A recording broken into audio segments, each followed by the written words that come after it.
I was actually when I sort of thought of like, hey, why don't we talk about this? Was not long after Chris, you told me that you were expecting, and Benjy, I already knew you guys were expecting. And I was actually in between pickups. I had picked up one from daycare. I was going to pick up the other from kindergarten. And I was thinking of just like I was thinking of you guys and all the things that I went through, and I didn't know if you guys were going through it. And I thought that would be interesting. So I was like, oh, I should talk to these guys about that. And one of the things I always joke about when people, find out they're expecting is that there's a never ending onslaught of unsolicited advice. Yeah. And I think my first time around, I was kind of like annoyed by it. Like, hey, okay, I get it. But now I kind of wish maybe I had paid a little more attention. But and certainly with the second one, it was a different experience because different kids, different place in my life, with work responsibilities, family responsibilities, all that. So it just seemed like a really interesting idea to at least the three of us have a time together to talk about and ask questions. Because, in that question of why do we want to do this? Why would we ever talk to each other? Like, that's why is sort of a safer space to admit that we don't know what we're doing. Like, none of us know what we're doing. I have two kids. I still don't know what I'm doing. And that's okay. And as scary as that is to admit, I imagine a lot of folks feel that way, especially guys.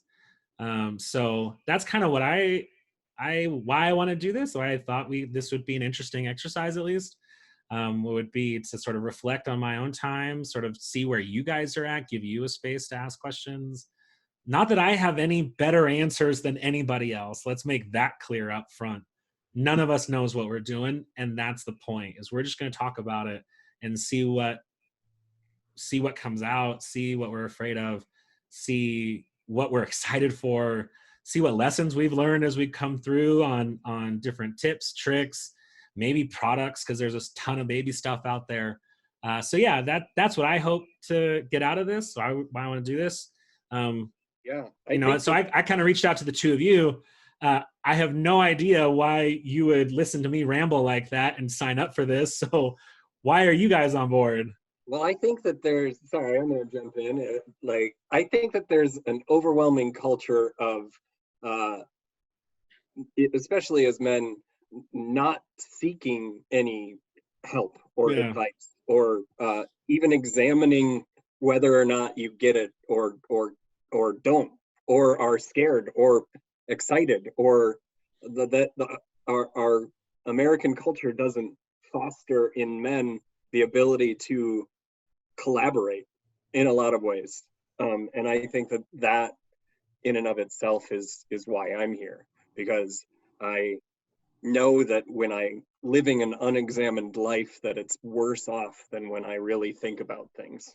And I think that these two guys have that same drive to actually make life better and make their current situation one of substance and meaning. And I think that just by sitting down and giving it a shot, we might actually find some of that.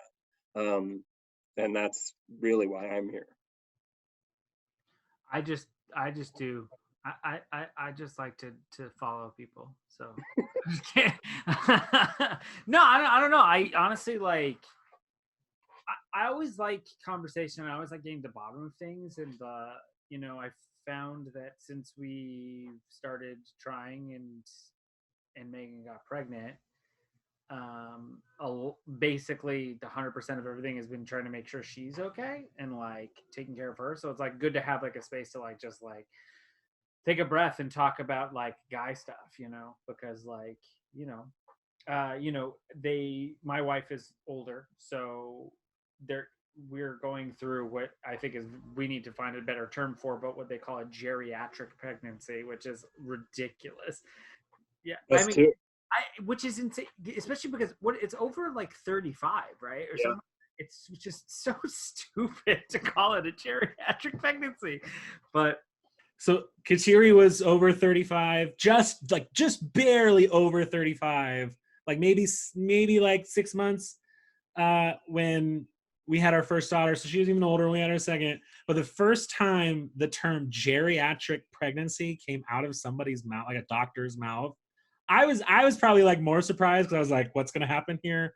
You know, Kateri's a scientist, and so she wasn't overly phased by it, but it was like, really? That's like what they call it? We need a better term. Like 35 isn't geriatric. Like Well, I think high risk is the other term, so that's not much better because that's just gonna spike anyone with anxieties, everything. totally fair. I think I would rather like high risk like made a little more sense And to geriatric. me. Geriatric, ancient. Maybe we should call them wizened pregnancies. Wizened. Yikes. Yeah. I mean, that at Send least you an AARP card when you have like, a baby all right, over that 35. was a wizened pregnancy. Wizened. Wizened. I dig it.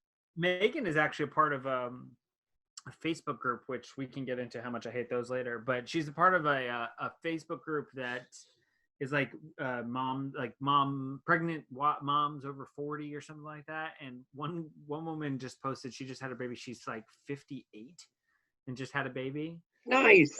That's awesome. That's up there. Yeah, I I love that. was like, all right, cool. Yeah. That's awesome. Actually, here's a question for you guys. Do you start thinking when you hear of like ages for people having babies, do you start thinking about how old the person will be when they graduate high school? That's how I start thinking of it. All the time. No, when we had our first and then when we had our second, I started doing that math of like, okay, how old am I going to be when this person graduates college? Or for whatever reason, I put it closer to 30 as well, because that's about the age that I was when we started having kids. And so I started frame it that way.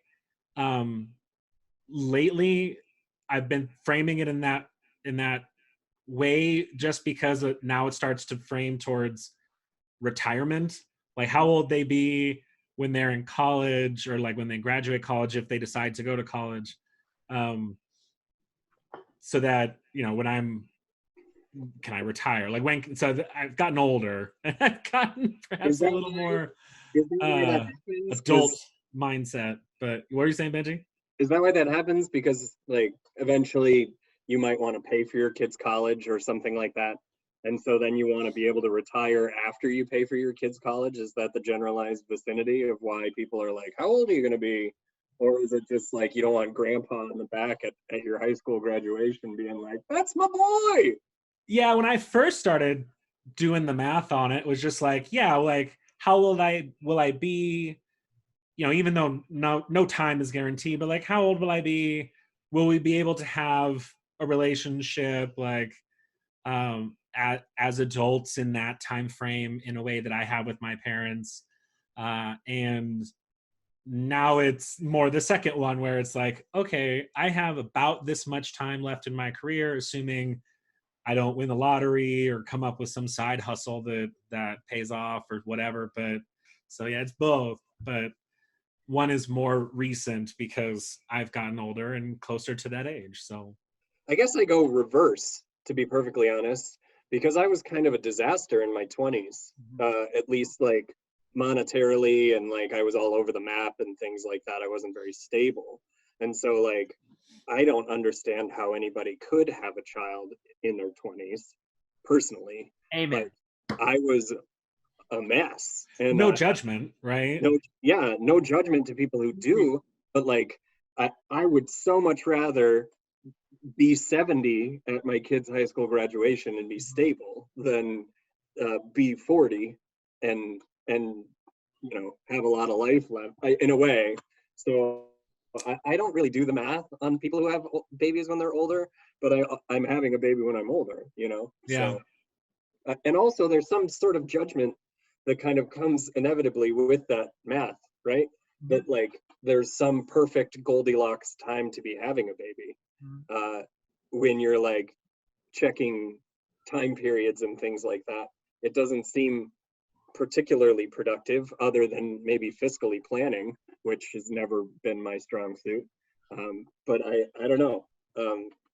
Is somebody too old to be having a baby or too young to be having a baby? Like, you don't know really their story. Yeah, I mean, there's no right way of doing it. Of course, there are challenges if you have a child younger. There are other challenges if you have a baby older. You know, I think the data show that the age is tending upward because of different economic challenges that we've had, and just folks are trying to do what you were saying, Benji. Of I want to be a little more stable before I have children.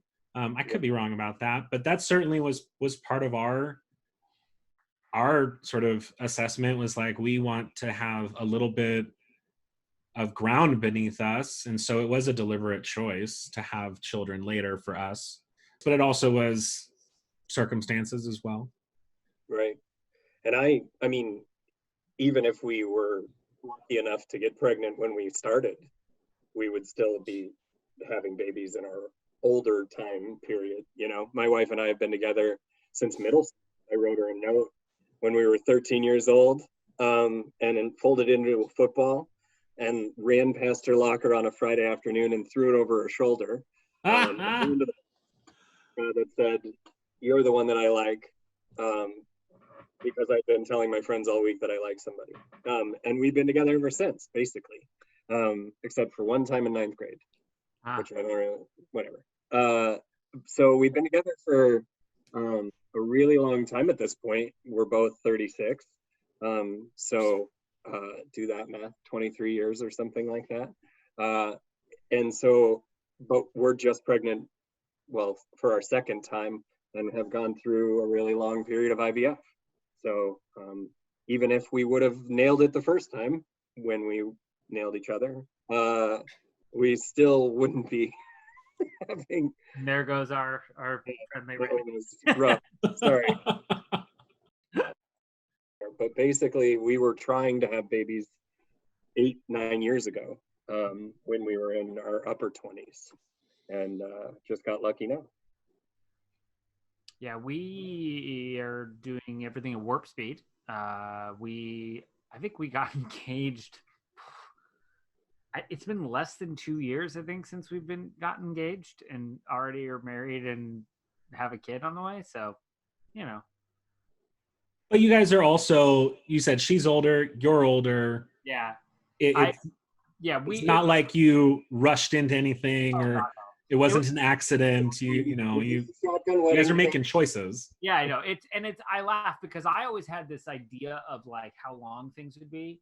And I always said, you date for like a couple of years, you're engaged for a year, and then you get married, and then you'd be married for a year or two, and then kind of more traditionally, kind of more what you did, David, you and Kateri did. And then, you met Megan, and then like you start doing that math in your head a little bit, and it's like, but also like my, just because that was it's funny because I had this exact conversation with Megan about it, because I told her kind of what my timelines in my head were, and she was like, I don't, and she didn't agree with it. And I was like, yeah, it's fine. Like, my timeline is not necessarily how timeline works. You know what I mean? Just because that's what I wanted does not mean that, like, I had many ideas and thoughts in my head of how my life was going to go, and almost none of them have come to fruition. So, Tell me about it. Yeah. Preaching to that choir. Holy crap. So out of this podcast, we're looking to do different topics every episode. And sometimes those will be sort of explorative, introspective. How did we come about things? How do we feel about certain things? Sometimes they may be more fun topics in terms of like top 5 TV dads. And sometimes we may have a guest to look at different perspectives in different communities of parenting or lifestyle, or just, being a dad or being a papa in different communities in different ways. Because there's a lot of different flavors and challenges that different communities face. So with that, our first topic today, what are we looking at, Chris? We're looking at